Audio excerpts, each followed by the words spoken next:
Hé, prof Mou, est-ce qu'on pourra un jour faire parler les animaux comme dans la planète des singes?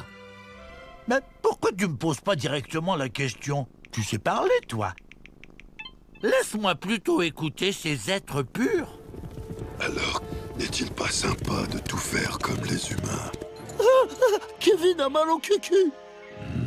Tu n'as pas tort, Kevin. C'est pas faute d'avoir essayé de faire parler des singes, comme Vicky, au milieu du siècle dernier. Dis papa. Les scientifiques en ont conclu que... Le larynx du singe est trop haut, contrairement à celui de l'homme qui est bien descendu. Le singe ne peut donc anatomiquement pas parler. Alors on s'est dit que les singes pouvaient apprendre le langage des signes. Comme Coco, une gorille qui a même demandé à adopter un chaton. Coco aime chaton. Oui, tiens le petit chaton. Caresser chaton, oui. Ah non, non, non, non, ça c'est épluché. Stop! Et puis récemment, un biologiste avec un nom de roi, William Tecumseh Sherman Fitch III, a tout chamboulé. Il a fait une sorte de simulation de tout le système vocal du singe. Les cordes vocales, la forme et le mouvement du larynx, des lèvres. Ensuite, il a enregistré une phrase en langage humain. Voulez-vous m'épouser? Puis, il a demandé à une intelligence artificielle de vérifier si cette phrase pourrait être prononcée par le larynx du macaque. C'est parti! Le résultat fut... Voulez-vous m'épouser? Ça marche. Mais c'est horrible! On dirait un enfant dans l'Exorciste. Ah, mais ça veut dire qu'on s'est trompé. Anatomiquement, le singe, il peut parler. Quoi? Mais pourquoi on les fait pas parler comme dans les films? À cause de leur cerveau, il n'est pas câblé pour la parole.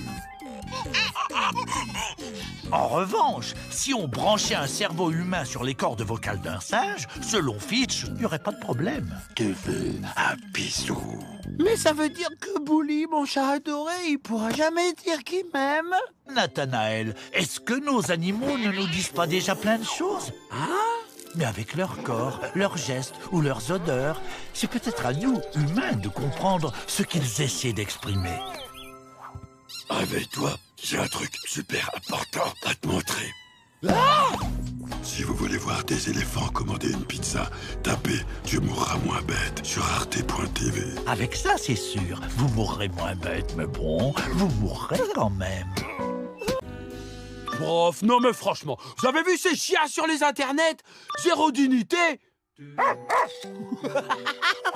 Alors déjà, pour parler de dignité, faudrait d'abord que les chiens aient la même manière de voir le monde que nous. Le sens dominant de l'humain est principalement la vue.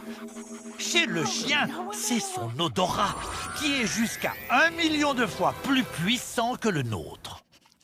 Vous l'ignorez parce que vous êtes malvoyant du nez, mais il y a constamment un léger flux d'air de vos pieds à la tête.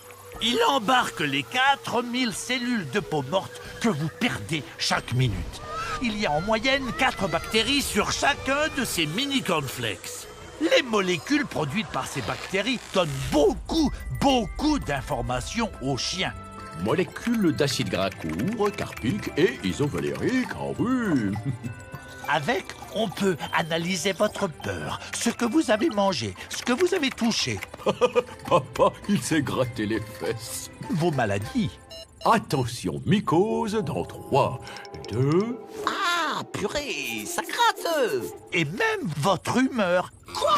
45 000 likes? Oh, j'y crois pas, mon chien est plus célèbre que moi! Quand vous marchez, votre fameux flux d'air va faire des vortex derrière vous, Personne ne m'aime! ce qui va propulser vos flocons de peau jusqu'à 8 mètres. Et je me tue à faire des stories! C'est mon chien qui a tous les likes! Et puis sans filtre en plus!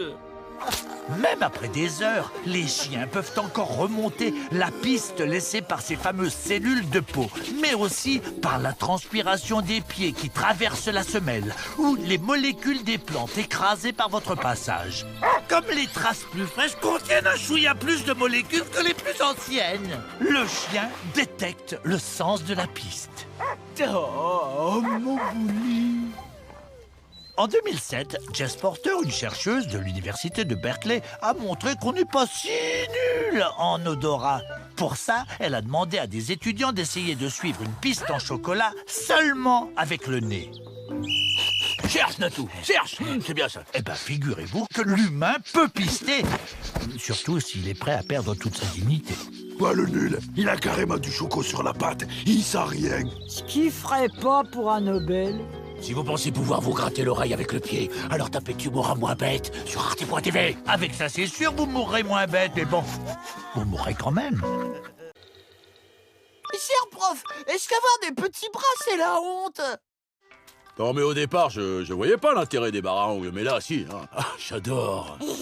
Bah oui. Tout le monde connaît le T-Rex sous les traits d'un gros reptile très énervé. 6 mètres de haut, 5 tonnes, des dents faisant chacune la taille d'un clou de chemin de fer et surtout des petits bras minuscules d'environ 90 cm. Mais t'as compté les rajouts des ongles? Toute proportion gardée, c'est comme si un grand gaillard d'un bon 1,80 m. Si tu m'as pesqué, je peux avoir un autographe? Mais bien sûr. Avait des petits bras de 13 cm. Depuis qu'on a découvert le T-Rex il y a plus d'1 siècle, on se demande pourquoi les petits bras. Hypothèse numéro 1, par Henry Osborn, qui a inventé le terme tyrannosaure. Ces bras servent de crochets pectoraux. Pour lui, le mâle se servait de ses petits bras lors de la copulation 10 mètres, pour bien tenir sa femelle. 3 mètres. Oh, ça n'explique pas pourquoi elle aussi avait des petites pattes griffues. Contact. Hé, du con! Et le consentement? Ce qui nous amène à l'hypothèse numéro 2. Les petites pattes servaient à lacérer de près. Hypothèse numéro 3. Faire des signaux pour la séduction. Mais c'est Cédric? Qu'est-ce que tu... Je suis en rute. Je vais éclater. Hein? Je comprends rien. Ah, attends, il a reçu un colis. Pécho. Il veut garer un 380? Ah, mais quoi? Je disais, coucou les filles, vous avez de beaux ongles. C'est pour mieux arracher mon cœur. Oh. Et puis récemment, Kevin Padian, un autre paléontologue aux cheveux fous, a dit de toutes ces hypothèses... C'est de la merde. Il faut se demander ce qu'empêchent les petits bras, pas ce que ça apporte. Pour ça, eh bien, imaginez des T-Rex à longs bras chassant en meute. J'ai du tricératops à tribord, chef. Car on pense de plus en plus que c'était le cas. Et là, c'est le drame. Mais aïe. Désolé. Avoir des petits bras serait devenu un atout. En somme, pas de bras, pas de dégâts. Non, mais faut évoluer, les gars. Manger avec les doigts, c'est saut jurassique. Si vous pensez encore que le T-Rex se nourrit de pneus, alors tapez Tu mourras moins bête sur arte.tv. Avec ça, c'est sûr, vous mourrez moins bête, mais bon, vous mourrez quand même. Salut, prof. J'aimerais me réincarner en tardigrade, ou devrais-je dire en Ipsibius exemplaris, parce que c'est génial et modeste, comme moi. Les tardigrades, il y en a un peu partout, surtout dans les mousses. C'est une bestiole de moins d'1 millimètre, avec une bouche en cul de poule et la démarche d'un ourson trop mignon. Mais si c'est un chouchou des chercheurs, trop de mignonitude! C'est aussi parce qu'il est ultra résistant. Il peut survivre à 150 degrés. Pardon. Alors que Batman va suer dans son pat-slip dès 26 degrés et le fromage de la pizza gratinera à 100.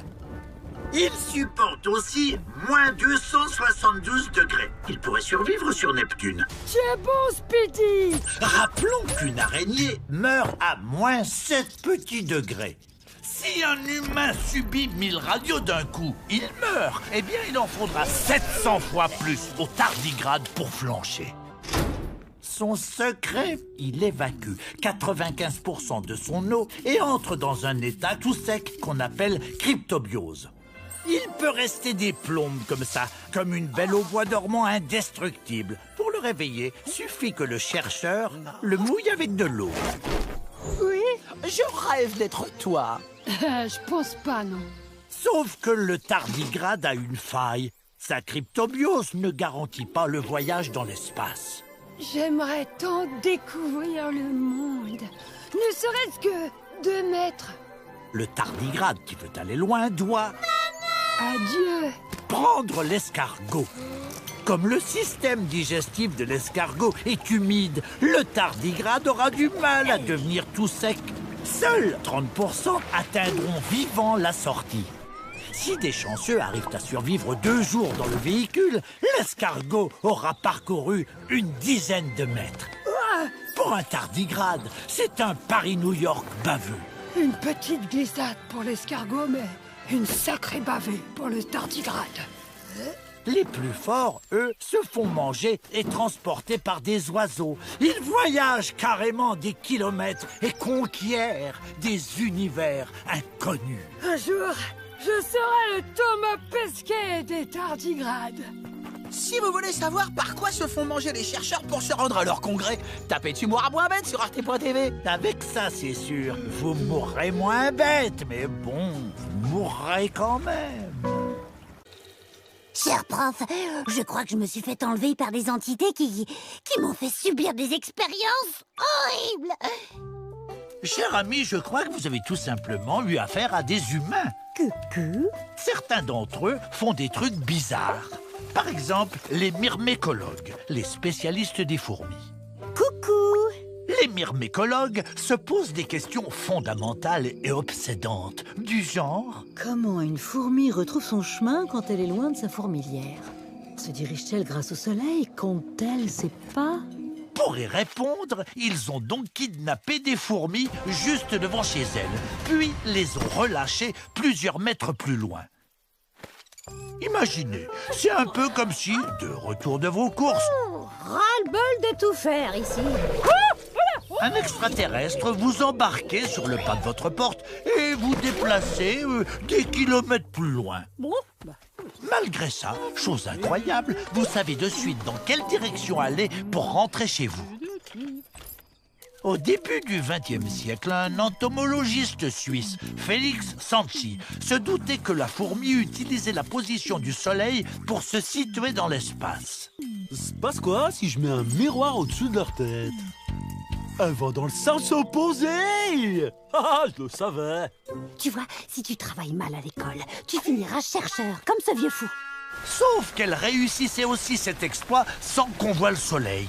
Ce n'est que 80 ans plus tard qu'on a compris que la fourmi a une vue polarisante. C'est-à-dire que même avec des nuages, Alors, effet 70s, non. elle a une vision colorée de la position du soleil. Filtre disco, bof. Ah, filtre polarisation, c'est par là. D'autres chercheurs se sont demandé si les fourmis du désert comptaient leurs pas à l'aller, ce qui expliquerait qu'elles trouvent direct leur chemin du retour. Pour ça, ils ont pris des fourmis sur le retour et leur ont raccourci les pattes. Comme elles faisaient le même nombre de pas qu'à l'aller, mais qu'ils étaient plus petits. Hé, Christine! Tu vas jamais croire ce qui m'est arrivé! C'est la boulangerie ici, Félix. Chez toi, c'est à côté. Elles se croyaient chez elles quelques centimètres trop tôt. À d'autres fourmis, on leur collait des petites échasses en poil de cochon. Félix, regarde ça! Oh, choupette! T'es allé trop loin, hein! Si vous voulez savoir pourquoi vous finissez quand même à la boulangerie avec des tiges-arquées à la place des jambes, tapez Tu mourras moins bête sur arte.tv. Avec ça, c'est sûr, vous mourrez moins bête, mais bon, vous mourrez quand même.